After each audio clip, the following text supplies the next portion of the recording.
Исус Христос е Спасителят.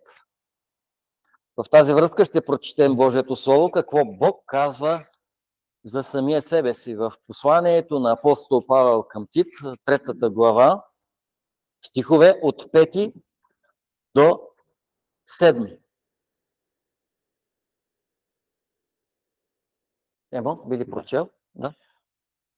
То ни спаси не чрез праведни дела, които ние сме извършили, а по своята милост, чрез окъпването, т.е. новорождението и обновяването на Светия Дух, когото изля върху нас чрез Исус Христос, нашия Спасител. Така оправдани чрез Неговата благодат да станем според надеждата наследници на вечния живот. Амин. Амин. И така, Бог е пратил своя син, пратил своя единороден син Исус Христос, който да спаси света. И ние вярваме, че Исус Христос е Спасителя на света. Както до сега разгледахме от 4 Евангелия, ние разбрахме, че Исус Христос е Бог всемогъщ, който е бил, който е и който ще бъде. И ние вярваме в Него. Ние му се покланяме, ние го издигаме, ние сме му признателни и ние го боготворим. Защото Той наистина е Бог. Но Той стана човек, стана съвършенният човек и ни показа съвършенният пример, в който ние влизаме и вярваме в Него и ние ставаме съвършенни като Него, защото Той е нашия пример и Той е нашия модел. Той обаче извърши лично спасението или Той послужи на този свят, послужи на всички нас, като умря на кръста и възкръсна и Той беше съвършенният служител и Той в момента продължава да ни служи, като се моли пред нашия Небесен Отец за нас и за нашите грехове и ще дойде Той лично да ни вземе, защото Христос е съвършенният служител. И това, което разгледахме и предния път, че Исус Христос е царят на царете. Този, който е върховен господар на небето и на земята и ние го признаваме за цар, владетел и затова ние го наричаме Господ и днеска ние ще го наречем и Спасител, защото то е такъв. Така, какво означава Спасител? Днес има много определения за Спасител и най-често ние, когато говорим за Спасител, се сещаме за някой, който се дави и идва някой, който му протяга ръка или там помага да излезе да сушата, или пък спасителите от пожарната, които от огъня изваждат някой, за да не бъде изгорен от огъня, или други спасители във време на бедствие, които спасяват хората в трудни моменти. Спасител означава този, който е дошъл да те избави от сигурна смърт. Затова ние вярваме, че Исус Христос е този, който е дошъл да ни избави нас. Не само нас, но целия свят, но ние сме повярвали в този Спасител. И Бог ни обявява, че Той лично е Спасителят на света. Той ни казва за това нещо, което четохме тук, и отново ще го прочетем, защото ще го разгледаме. Но се яви благостта на нашия Бог, благостта на нашия Бог, нашия Спасител и Неговата любов към човеците. И Той ни прати своя син да бъде Спасителят на света. Божията благост се проявява в това, че Той ни праща лично своя син, за да ни спаси. И Той да стане Спасител. И това е пророкувано в Стария Завет и много пъти се говори за Исус Христос като Спасител, този, който ще дойде и ще спаси. Много хора обаче продължават днес да мислят, че Спасителят е политически спасител. Нали, по-добрата партия, по-добрият президент, по-добрият император или някой друг. Спасителят на света идва да ни спаси не от някое царство, не да ни спаси от икономическа смърт или повреда, не да ни спаси да поживеем малко по-дълго на земята, да живеем до 100 години. Спасителят на света идва да ни спаси от гибел. От гибел. И пише в Исаия 43, 10 и 12. Когато Бог говори за това нещо, Той го пророкува още преди да се е случило. Винаги Бог показва своето могъщо слово, като изявява нещата преди да се случат. Защото всеки може след като се случат нещата да ги коментира. Но Бог ги заявява и те се случват дословно. В Исаия 43, 10 до 12 Четем следните стихове. Вие сте мои свидетели, казва Господ, че слугата ми, когото избрах. Кого? Исус Христос. Бог избра своя син да бъде слуга. Слугата ми, когото избрах. Когото избрах, за да познаете, да повярвате в мен и да разберете, че аз съм и преди мене не е имал Бог и след мене няма да има. Аз съм Господ и освен мене няма Спасител. Бог праща своя син и Исус Христос е единственият Спасител на света. Защото много хора се правят на спасители и се опитват да ни спасят. Но Спасителят е един. Господ Исус Христос. И той казва, освен мене няма Спасител. И в Библията много често ние четем това нещо и апостолите това и проповядваха.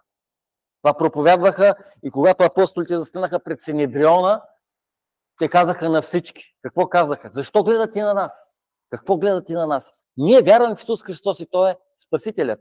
И в Деяния на апостоли 4:12 казва, и чрез никой друг няма спасение, защото няма друго име дадено между на небето и на земята, чрез когото да се спасим, освен името на Исус Христос.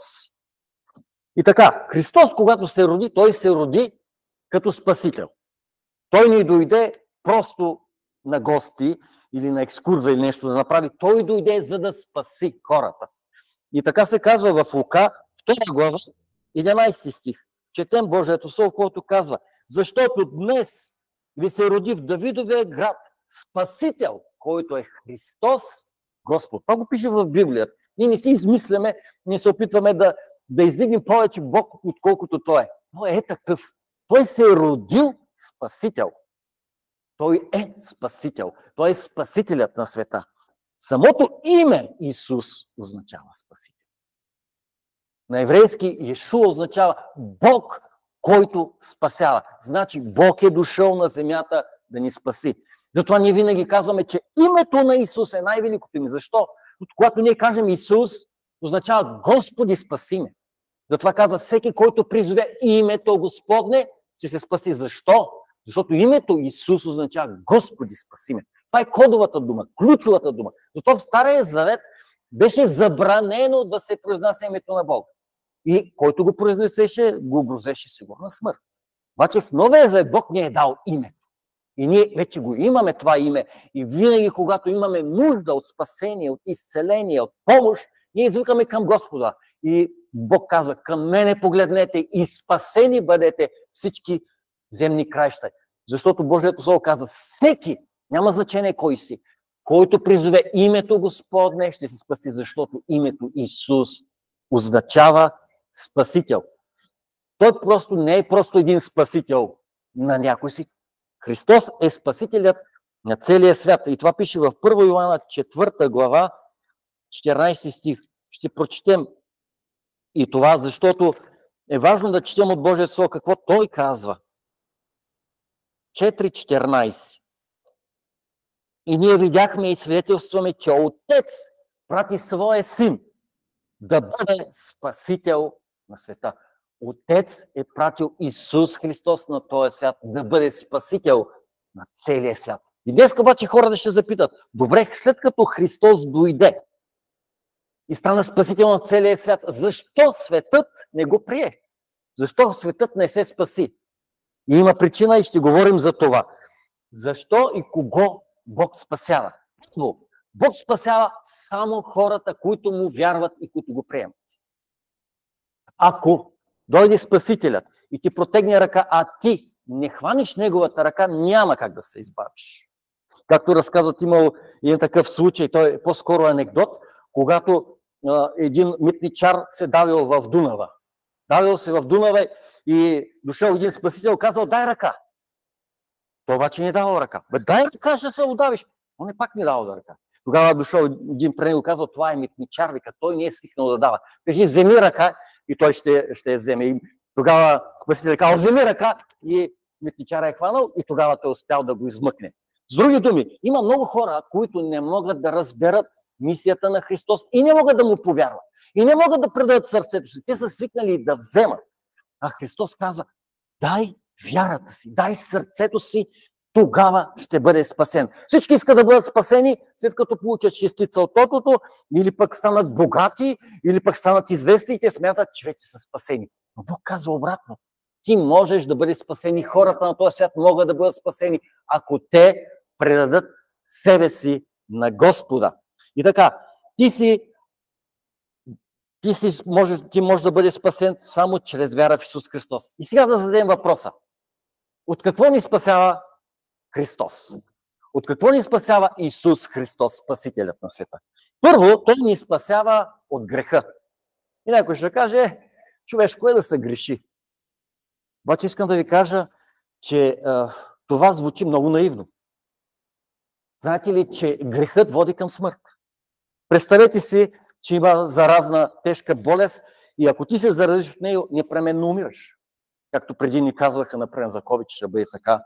Или пък сте чували за такива болести, като спин или други такива тежки болести. Искам да ви кажа, че Бог го казва и това е доказателство. И ние имаме милиони и милиарди доказателства, че хората, понеже са болни от грях, умират. Кажете ми, защо има гробища? Има само една причина. Защото има грях. Ако нямаше грях, нито един човек нямаше да умре. Защото Бог създаде човека безсмъртен. И грехът всъщност накара човека да отиде в гроба. И Бог каза, ако ти съгрешиш, Адам и Ева, непременно ще умрете. И не само те умряха, но и всички поколения до днес. Затова Христос идва и каза, аз идвам да ви спася от какво? От греха. Грехът, запомнете, е семето на смъртта. Много хора си мислят, аз ще съгреша и после ще се покая. Нали, аз си чупя ръката, а после ще оздравея. Мислите ли, че това е разумно мислене? Или аз си извадя окото, ама ще ми сложат изкуствено после. Си отрежда кръка, после ще ми сложат друго. Това не е правилно мислене. Затова Бог казва, пазете се, защото Христос дойде да ни спаси от греха. Как ни спасява Бог от греха? Като ни дава прошка и като ни учи как да се справяме с греха. След това Той ни спасява от света. Защо от света? Толкова хубав свят има. Всички са хубави неща. И от какво? Защо трябва да ни спасява от света? Защото светът е светска система, създадена от Сатана, за да ни вкарва в грях и в смърт. Това е система. Това не е просто хубав свят. Това е място пълно с капани. Има 3 вида основни капани. И Библията го казва това нещо. Защото греха води към смърт. И Римляни 6:23 казва, заплатата на греха е смърт, а Божия дар е вечен живот. Какво се казва за света? Казва се в 1 Йоанна 15 до 17 стих се казва следното нещо. Не обичайте света, нито каквото е на света. Ако някой обича света, него няма любов към Отца. Имаме 2 царства. Светското царство и Божието царство. И те са във война едно срещу друго. Светското царство гледа да унищожи хората, а Божието царство гледа да ги спаси, като е пратил спасител на този свят. И така, и какво се казва? Защото всичко, което е от света, вижте, това е света и светската система. Вижте какво се казва. Похотта на плътта. Това, което желая тялото. Ма ще му се подчиня. Ама много съм гладен, ама много съм жаден, ама много ми се иска да го ударя той. Ама много ми се иска да не работя, ама искам мисля да излъжа и така нататък. Това е похот. Това е страст. Това е желание, което е погрешно желание. Нарича се похот. Това е похот. И светът управлява всички хора чрез похотите. И постоянно, ако погледнете рекламите, ги има тези 3 съблазителни неща. Похота на плътта. О, колко вкусно кафе ли ще бъде там. Ядене ли ще бъде или нещо друго и вече ти си в рая. Бомбони ще изядеш. Нещо, парфюм ли ще вземеш. Не знам какво ли. Всичко е в рая. Това е първия грях, който светът предлага капан, в който ние да се хванем. Второто казва пожеланията на очите. О, колко е хубаво това! О, колко красива рокля! О, колко красива жена! О, колко красива кола! О, колко хубави диаманти! Или какво си? Това е пожеланията на очите. Светът предлага точно такива лъскави неща, които да привлекат нашето око, да хване окото. Да хване окото и оттам да стигне до сърцето. И светът предлага точно това. Предлага повече и повече. Затова Бог ни казва, че Той ни спасява какво? От света. И третото казва гордостта на живота. О, ти знаеш кой съм аз. Ти знаеш аз колко неща съм направил. Знаеш какво мога. Ти знаеш колко съм голяма работа. Аз всичко мога сам да се оправя. С тези 2 ръце всичко съм постигал. Това е гордостта. Гордостта на живота. И Бог ни казва, че ни спасява от този свят и от тази система, която има 3 основни посоки, в които ни води към грях. И Христос победи Сатана и в 3 посоки. Спомните ли си, когато Христос се срещна с Сатана, какво му предложи Сатана на Христос? Накарай тия камъни да станат хлябове. Какво каза? Тогава Исус: не само с хляб ще живее човек, но с всяко слово, което излиза от Божията уста. После му показа храма там, или всички царства му показваш колко са хубави. Поклони ми се и ще ти ги дам, колко са хубави. Каза: на Господа твоя Бог да се поклони, само няма да слушаш. Показа му, също заведе го на храма и каза: хвърли се долу, ти си Бог, ти можеш всичко. Хвърли се долу, тя ангелите ще хванат. Това какво каза? Да не изпитваш Господа твоя Бог. И на 3 изпитания, които този свят предлага, Христос какво? Победи Сатана. И Сатана какво каза? Оттегли се, предаде се, беше победен. И така Христос ни спаси, като победи греха в света, и Той ни учи и до днес как ние да побеждаваме греха с неговия модел на поведение. Така, следващото, Той ни спасява от самия Сатана. Защото ако дявола не може да накара да се грешиш или да премеш светската система, той тогава ще намери друг начин, по който да те натиска или да те овладее. Сатана има много хитри, коварни замисли и се стреми да заблуди. Казва, ако е възможно, и избраните, онези, които са повярвали. Целта на Сатана е да ни отдели от Бога. Колкото си малко по-надалеко от Бога, толкова той по-голяма власт и влияние има в теб. И целта на Сатана е да ти намери всякакви занимания, само и само да не си близо до Бога, да не чуваш Неговия глас, да не стоиш в присъствието Му, да не бъдеш близо до Него и да усещаш Неговото сърце. Може да ти намери много работа, може да ти намери много приятели, много забавления, много интересни неща, дори може да ти намери такива възвеличени някакви идеи, които ти да вярваш и да си мислиш за тях.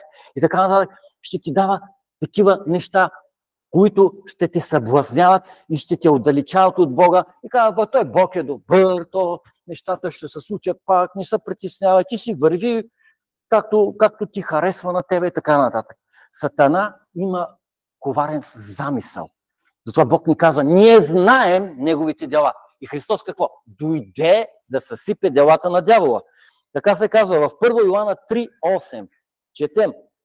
Който върши грях от дявола е, защото дявола от начало се грешава. Затова се яви Божия син, Спасителят на света, да съсипе делата на дявола. Христос идва и той казва, ако не нещо не е по моето слово, няма значение колко изглежда добро, колко изглежда културно, колко изглежда добродетелно, колко изглежда благородно. Ако то не е по моето слово, то не е истина, защото дяволът е най-големия лъжец. Той може да те излъжи и да те измами и ти да не се осъзнаеш кога си влязъл в примката. Затова Бог казва, изпитвайте себе си дали сте във вярата. Стойте здраво свързани с Христос и проверявайте, не се доверявайте на никого. Христос, когато беше на земята, той не се доверяваше на никой човек. Той казваше, каквото ми каже Отец, това правя. Каквото е писано, не го изпълнявам. По някой път ние самите можем много дълбоко да сме заблудени от нещата, в които вярваме. Затова Бог каза, проверявайте, не се доверявайте.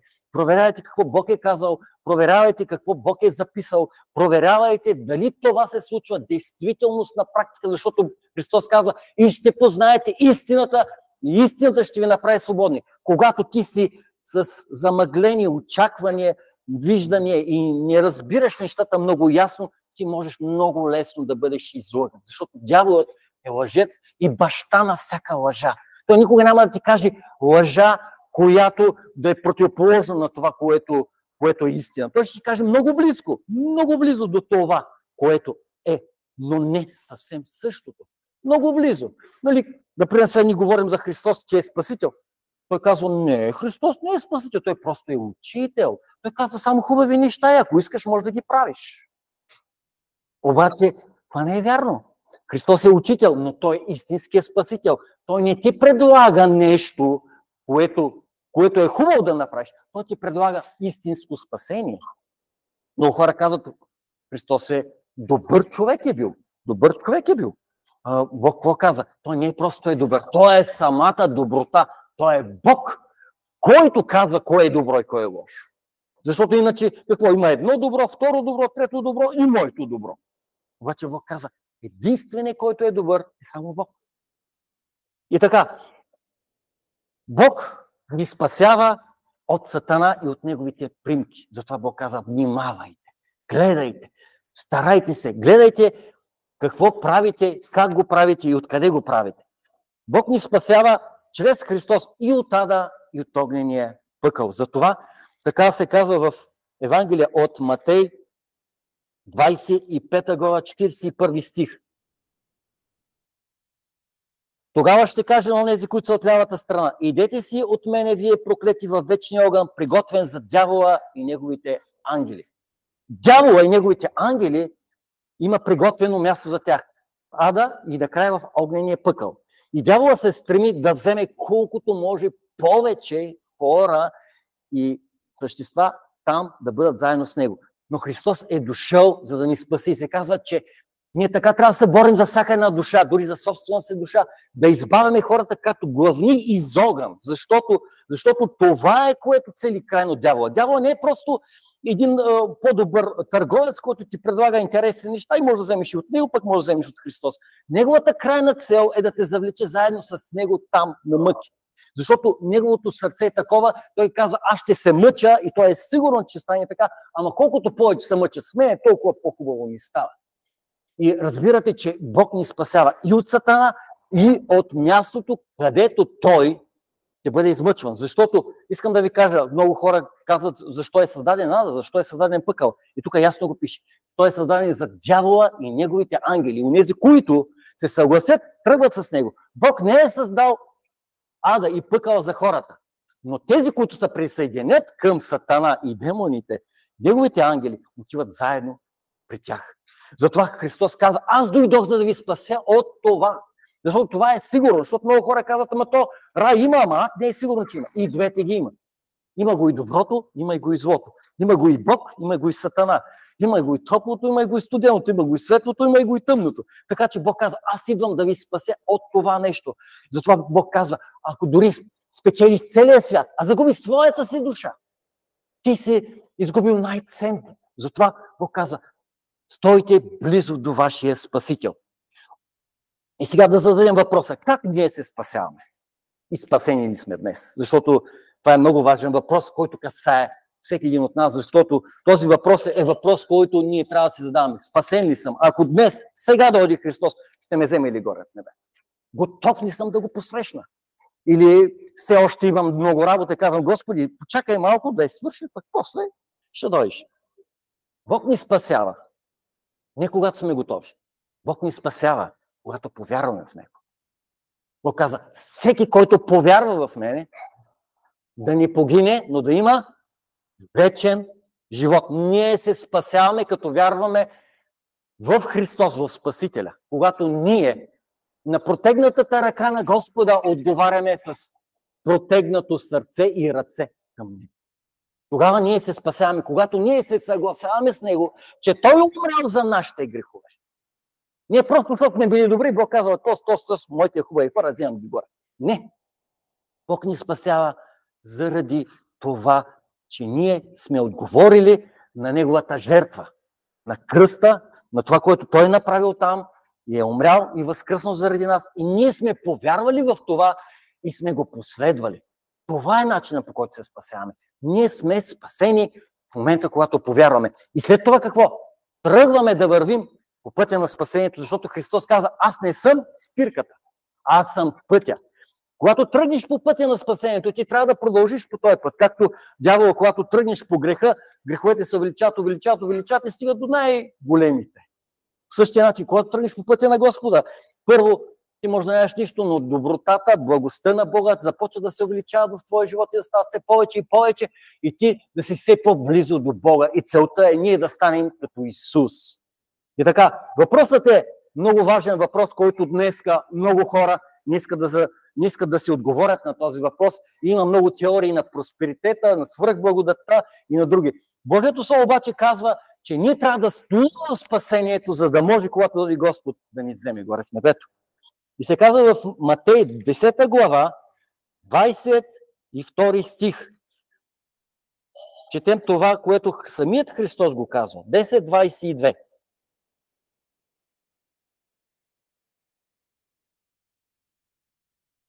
Така, четем. Казва така. И който устои до край, той ще бъде спасен. Така, ние сме спасени. Продължаваме да ходим в пътя на спасението и трябва да устоим до край пътя на спасението.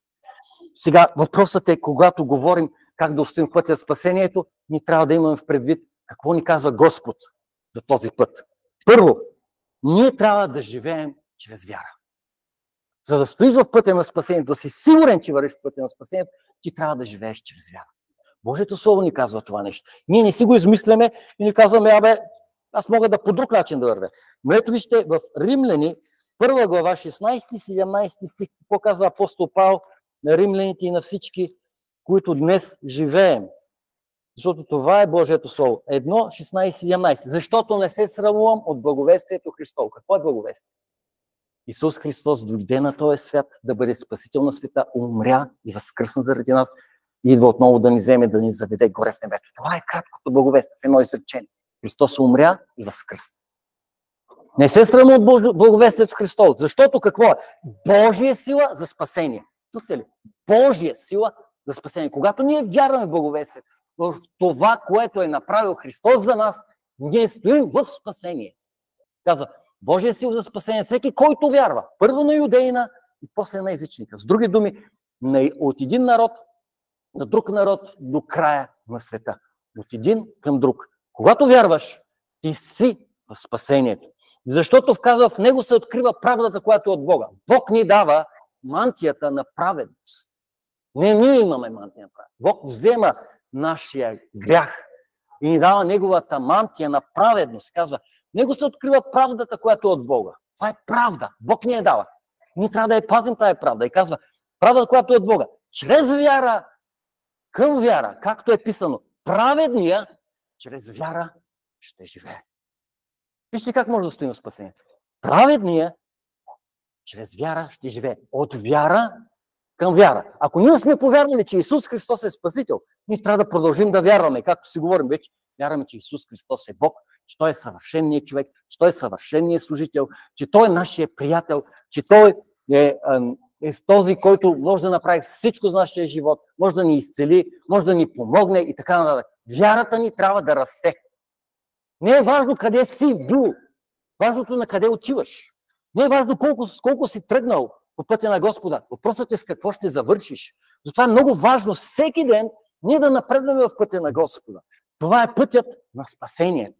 Защото дяволът иска да ни отклони от този път. И както апостол Павел много се ядосва на галатяните и каза, вие започнахте по дух, сега се усъвършенствате по път. Защото и днес има много християни, и дори пастори и проповедници, които проповядват просперитет и казват, ако ти нямаш пари, ако ти нямаш богатство, ти си грешен. Ако ти боледуваш или имаш проблеми, то Бог не е с тебе. Даже проповядват, точно те казват, няма ад и няма пъкъл. Обаче Бог казва, стойте здраво върху моето слово. Защото истината съм е казал и съм е записал, четете цялото мое слово. Не си избирайте само най-хубавите неща. Когато имаш торта, не си избирай само черешката на торта, с цялата торта е това. Нали? Всичко, което Бог е казал, ние трябва да го следваме. Затова се казва, че ние трябва да ходим от вяра към вяра. Нашата вяра трябва да расте. Как расте вярата? Казва от четене, и слушане, и практикуване на Божието Слово. Казва се, че вяра, която е придружена от дела, се усъвършенства. Значи нашата вяра не трябва да бъде само умствена, защото има много хора с умствена вяра. Когато има някаква сила. Ма аз съм християнин, аз съм православен, или аз съм евангелист, аз съм ходил на църква. Знаеш ли? Бог казва, вярата се усъвършенства от дела. Ако искаш да има силна вяра, ти трябва да практикуваш. Може ли да бъдеш добър шофьор, който си вземал само книжка и на пенсиониране отиваш и връщаш и казваш, цял живот имах книжка. И так най-добрият шофьор. Никъде, нищо, никаква катастрофа не направих. Защо? Не съм карал нито един метър. Като е прекрасен шофьор, Нищо не е направил. Само, че Бог каза, този, който знае да прави добро и не го прави, грях му е. Ако ние знаем да вярваме, то трябва и да действаме съобразно с вярата. Бог ни е казал, вярата означава да следваш Христос в неговото поведение. Каквото Той е казал, ти да го каза също. Каквото Той е направил, ти да го прави същото. Каквото Той обича, и ти да обичаш. Каквото Той мисли, да го мислиш и ти. Каквото Той желае, да го желаеш и ти. Да бъдеш едно с Христос. Това е вярата, да си съгласен, да си в единодушие с Господа. Вяра, придружена от дела, защото в Яков се казва, както тялото, отделено от духа си, е мъртво, така и вярата, отделена от дела, е мъртва. Бог ни казва, трябва да имате жива вяра, защото имате жив Спасител.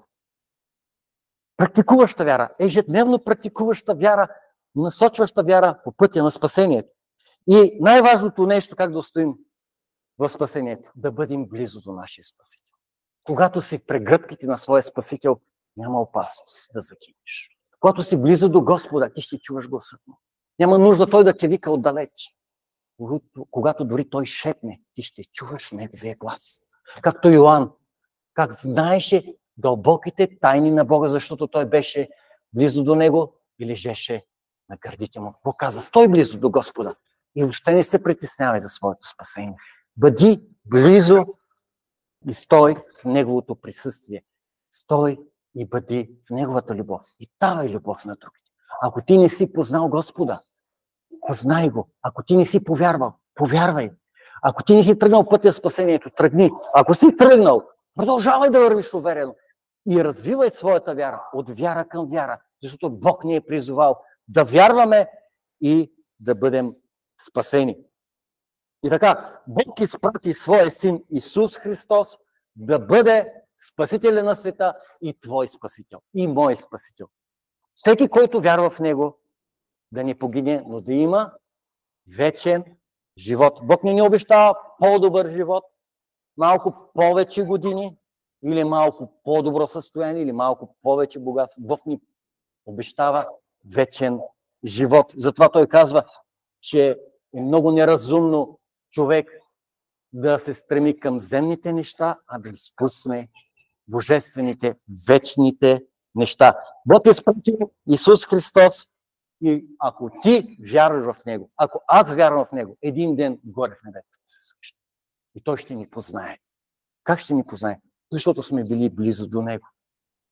Защото сме вярвали в Него. И сме правили това, което Той желае. И най-важното от всичко, днес да проверим отново себе си. Къде сме? И на кой път сме? И ако сме се отклонили, или дяволът ни заблудил, или светът ни е издърпал, много да се върнем на пътя на спасението и да продължим уверено. И ако знаем, че някой не е спасен, да се молим и да говорим благовестието, за да бъде той спасен. Защото Христос дойде и Неговото желание е целият свят да бъде спасен чрез вяра в Исуса Христа. Целият свят. Но този свят започва от мен и от теб. Този свят започва първо в моето сърце. Светът, в който живее Христос, или светът, в който не живее Христос. Днес ние ще се молим и ще искаме Бог да ни благослови, така че да стоим в спасението.